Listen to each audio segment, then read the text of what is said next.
I taught my dog to talk. Not with her voice, but with her paws. I own a 3-year-old Bichon Frise called Gidget. They are a remarkably intelligent breed, despite their yappy image. I taught her from a young age to do tricks and obey commands, and she was a bright and eager student.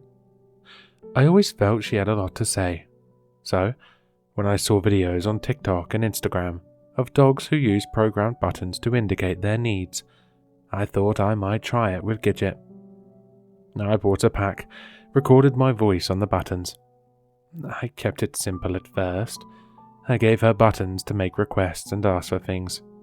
Outside, food, water, treat, play. After she had mastered those, I added more. I gave her options about where she wanted to go, what things she wanted to eat. She soon learned to pair the buttons up.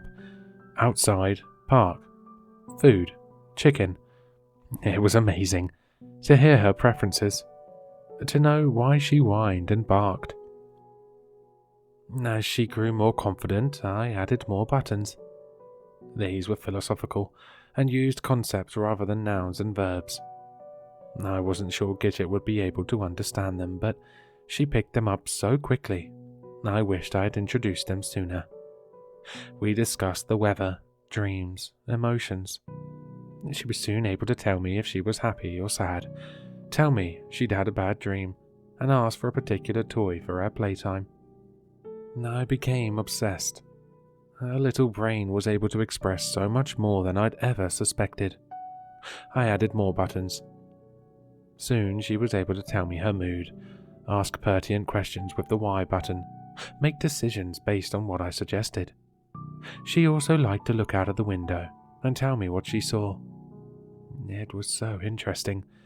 Whilst I might look out of the window and see my neighbour carrying groceries from his car, Gidget would watch the same scene and tell me about a bird she had spotted or stray leaf she had seen caught by the wind. I was able to see the world through her eyes. She'd been using her buttons to talk for over a year before things started to get disturbing. One day, she stopped playing with her favourite toy, looked into a corner, and walked over to her board. Very deliberately, she selected the button for dark. I laughed. It was daytime, and the sunlight was shining into every corner. No dark, I told her. Light. It's daytime. No dark. I used the buttons to reinforce my message. No dark. Light day. Gidget listened, but turned her little head back to the corner. After a few minutes, she came back to her board. Dark, she said again. I'm afraid I shrugged off her words and the message behind them. I may even have laughed. No dark, I said. Light. Gidget humoured me. She was a very clever dog. Sometimes, whilst we played, she would stop and examine a random wall, hover by her word board, ready to tell me what she saw. But my previous reaction must have discouraged her. Time and again she would stamp on the button for dark, and I would look at where she looked and deny it. I added more buttons, and with those buttons came more unease. Dark, stranger, no. Cold. I'd stand where she looked to show her it was okay. She would whine and cry and hit the stranger button. It upset me a lot. After a while, Gidget stopped using her buttons. She regressed. She stopped asking outside and would whine at the door instead. She stopped asking food and would stand by her bowl and cry. I didn't know where I had gone wrong. I stood in the corner she hated more often, trying to understand why she hated it. It was cold there.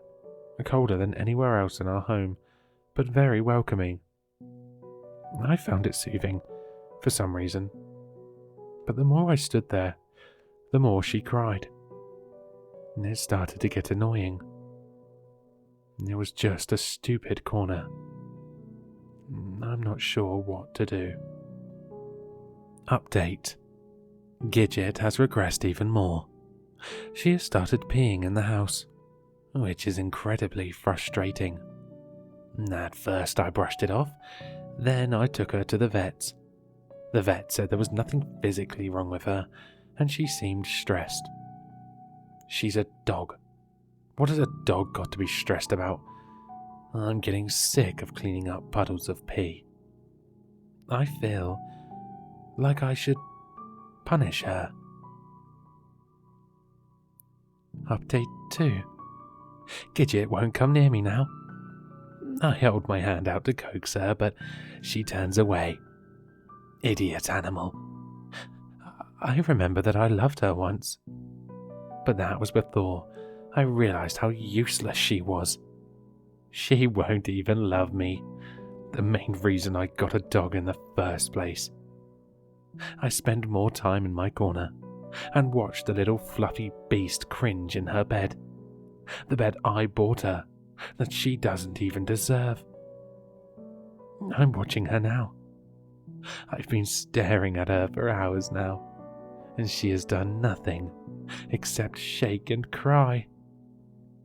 She used her buttons for the first time in ages earlier. Where, Mum? Mum, bye. Stupid creature. Can't she see I'm right here? Or is it too dark?